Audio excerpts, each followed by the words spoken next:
Welcome, everybody. I'd like to call this morning's meeting to order. The time is now 9:01. And Amber, can you please take attendance? Yes, thank you. Okay, so Adrian Cochran will not be joining us this morning, nor will John Scott. Andrea Comer, Present. Ellen McKitterick, Present. Mike Soltis, Present. and Holly Williams. Present. Thank you. We have a quorum. Thank you. I'd like to take a moment to just thank any members of the public who are joining us for this morning's meeting.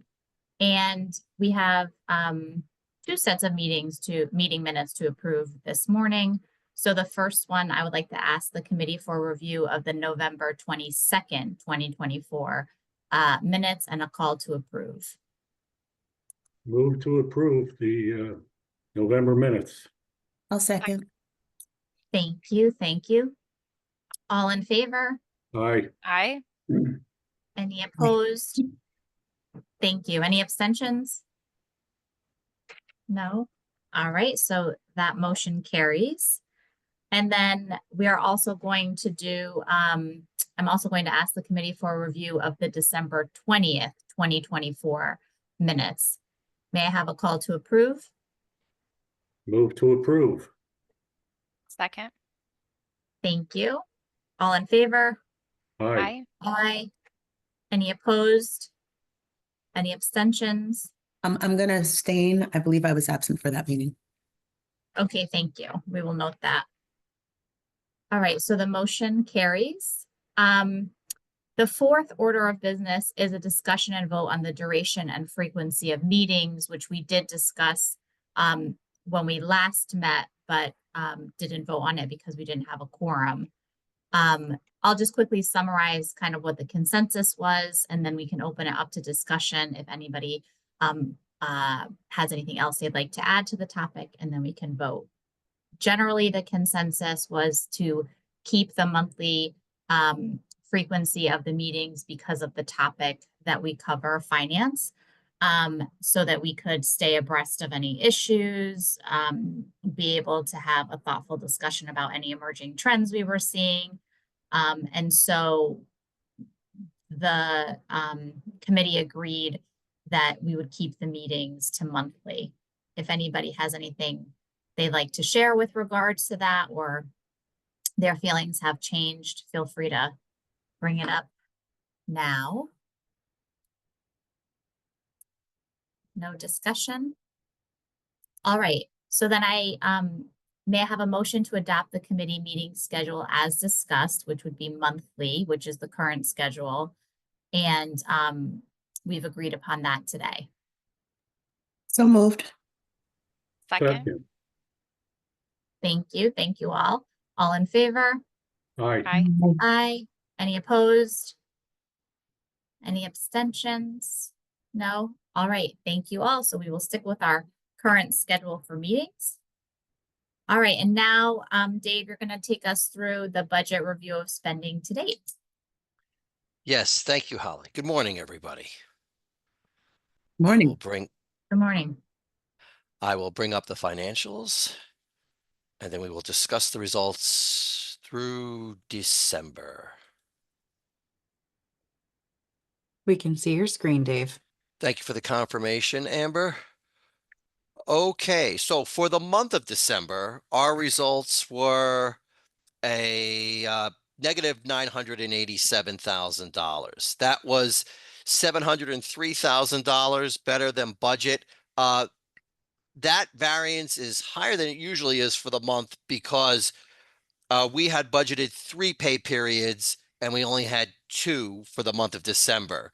If you remember last month in November, we had flip-flopped because we were off by a day in terms of when the third payroll hit. So it all washes out in the end in terms of that timing difference. In addition to that payroll difference, IT consultant services was lower than budget because we continue to use bond funds instead of operating funds.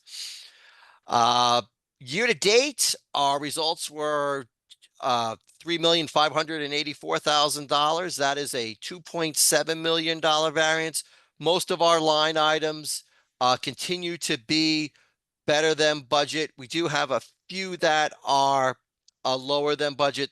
The largest one is fund recovery fees at a minus $51,000. But that's actually what I like to call a high quality problem because our fund recovery efforts are doing better than we expected. And that includes our fund recovery penalties, which are $133,748 better than budget. So that more than covers the fund recovery fees we're paying out. DAS services is a timing difference that'll even out by the end of the year. And printing and postage, we do expect a somewhat of a negative variance for the rest of the year, but that's more than offset by the positive variances in other line items. Moving on to bond activity, our bond activity for the month was just under $90,000, resulting in a positive variance of just over $10,000 for the month. Year to date, we've spent $611,000 customizing our fund recovery system. And so year to date, we're just over $11,000 in terms of a variance of how we're spending the bond money. We do have $1,775,000 of bond money available, and we do intend to keep using that as the fiscal year progresses. Moving on to our contribution activity. Our activity for the month all in was just under $32.6 million, a negative $32.6 million. That did result in an almost $4 million variance. And as usual, the variance is because benefits that are being paid are more than what we budgeted by about $5.1 million. And that was offset by some positive variances in our contribution revenue and our investment income, and again, our fund recovery activity. The benefits paid for the month was $34.1 million. That averages out to about $8.5 million a week. That actually dropped from last month's average of about $8.7 million. And that's because it's December. We do see a drop around this time of year. It's a seasonality drop. Less people are applying to the program, or they're postponing major medical items until the beginning of next year when the holidays are over, or when the calendar year starts anew. And for insurance purposes, it's better for people to do certain medical events. And we did see that trend go into the beginning of January, and then the activity started to pick up again. But we'll go over that next month. One other note, our investment income of $2,266,000. The earned rate of that was 4.7%. That did go down somewhat because the Feds dropped their rate, and that typically has an effect on the short-term investment fund that we invest in. And so absent any other adjustments to the rates, we should see a rate of earnings at around 4.5, 4.6%, which will be more than what we budgeted because we budgeted about 4%. Of course, I don't have the perfect crystal ball, so I'm not sure what the Fed's going to do for the next few months, but we should be okay in terms of investment income compared to budget. Our activity year to date through December was $1,264,000. That is a negative $25.8 million variance. And again, that's due to the benefits paid being more than what we budgeted about 10 or 11 months ago. We'll discuss more what that means for the end of the fiscal year when we get to the projection. This is where we are now. The contribution fund itself is solvent, and our balance at the end of the month and the end of the calendar year, for that matter, was $567.3 million. Quick look at the balance sheet. Our total assets are $588.3 million. And as usual, most of those assets are in the short-term investment fund, almost $550 million. We do have $17 million in an oppressed account at Aflac, and we do have some money, the bond funds I mentioned earlier, and we do have money in our operating fund reserves as well. And some money left over, what's left of our undepreciated fixed assets. And as far as the liability side goes, our one liability that remains is our money that's due for the bond funds, which we continue to pay on an annual basis over a 10-year period. And we've got about less than 8 years to go. Looking forward in terms of operations for the remainder of the year, our activity is expected to be about $6.1 million. That is just under $4.2 million better than budget. No big change from last time. The major factors for that better than budget continue to be payroll and related expenses, specifically the pension rate being lower than what we budgeted. So that's creating a positive variance. Our IT consultant expense also continues to be better than budget, again, because we're using bond money. And we also have some positive variances in software licenses. Our fund recovery penalty revenue is going higher than we budgeted. And also the contingency, which we're not expecting to use by the end of the year, is also creating a positive variance there. Moving on to the contribution account and how that looks by the end of the year. Again, because our benefits being paid is higher than what we budgeted, we projected out with our actuaries what that's going to look like. So our net activity for the year is going to be about $6.5 million. That is a over $56.5 million negative variance compared to budget, but it will still be positive by the end of the year. The negative variance of the benefits paid is, of course, offset by some of the contributions and the investment income and most of the other lines. In fact, all the other lines. And our fund balance is expected to be about $575 million at the end of the fiscal year, June 30, 2025. So no major issues there by the end of the fiscal year. So that's where we are and where we expect to be. Does anybody have any questions at this time? Dave, just one quick question. I missed it. What is our fund balance at the end of December? Oh, the contribution fund balance? Yeah. That is, let me get the exact number for you. That is $567.3 million, Mike. And we expect by the end of the fiscal year, it's going to be 575. Yes, yes. Okay. So at the end of January, we're going to be getting another quarterly contribution amount. That'll be somewhere around the neighborhood of 95 to $100 million. So that bumps it up. And then we have our typical benefit spending, which will take it down. And then we'll have another contribution coming in April. And that historically has been our largest contribution amount because it's for the beginning of the calendar year. And that will be about $120 million-ish in very round numbers.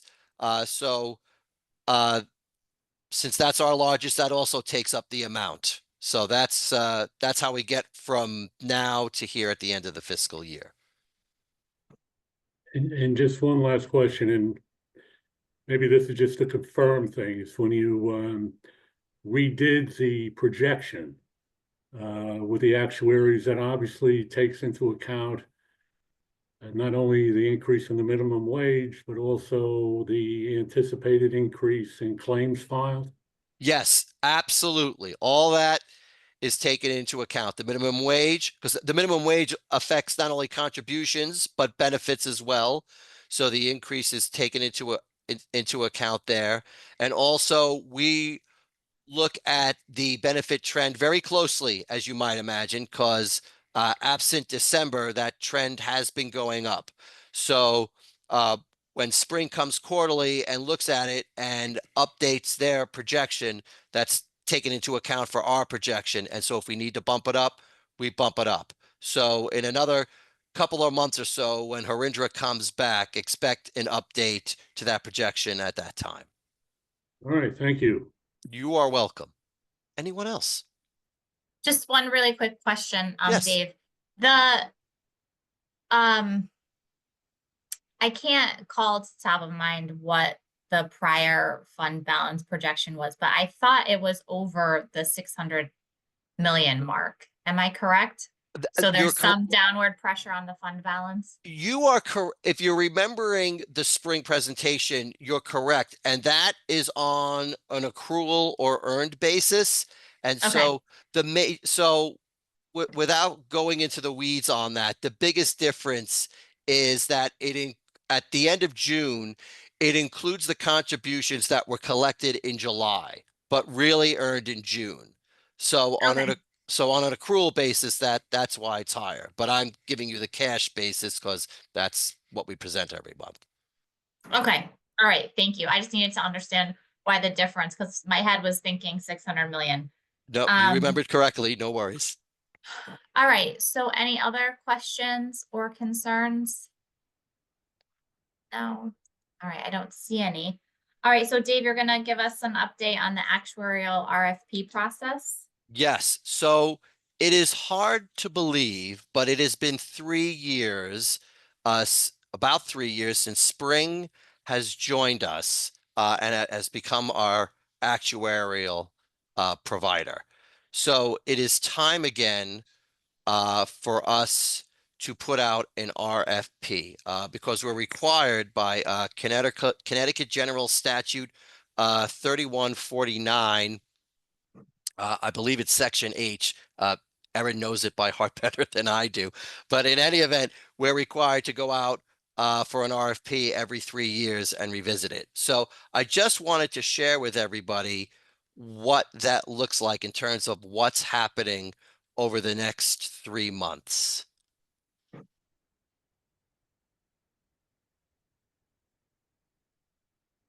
We can see the timeline, Dave. Thank you. So this process will be happening from February to April. And what's going to happen is we're currently putting together an RFP for actuarial services, and we expect to publish that on or about February 5th. These are proposed dates for now. We haven't quite nailed them down yet. So there may be some slight movement in what actually happens. But in general terms, this is what the timeline looks like. If there's anybody who wants to bid on the RFP, they have the opportunity to send questions in writing on the 17th of February. We'll respond by the 24th. And then by March 6th, anyone who wants to can submit a proposal on March 6th.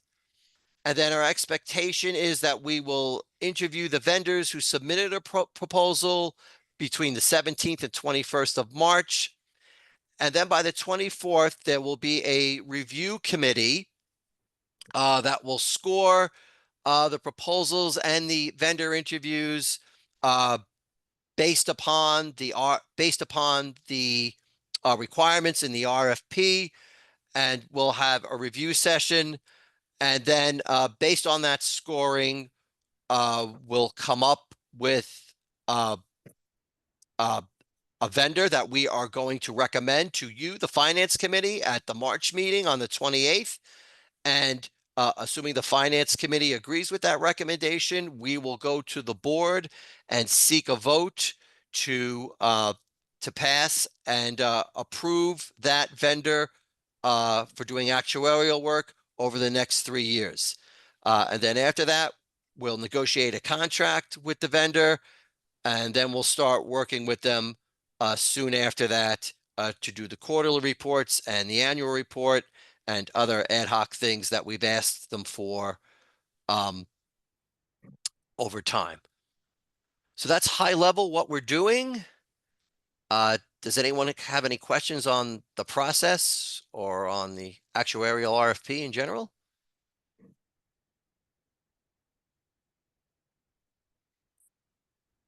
I Okay, don't see any.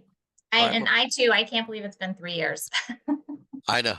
I see Mike shaking his head. Oh, it's I know. incredible. I know time flies, but 'tis that time. So we'll keep you updated, and obviously by March you'll see the results of what happened. So thank you for your time reviewing that.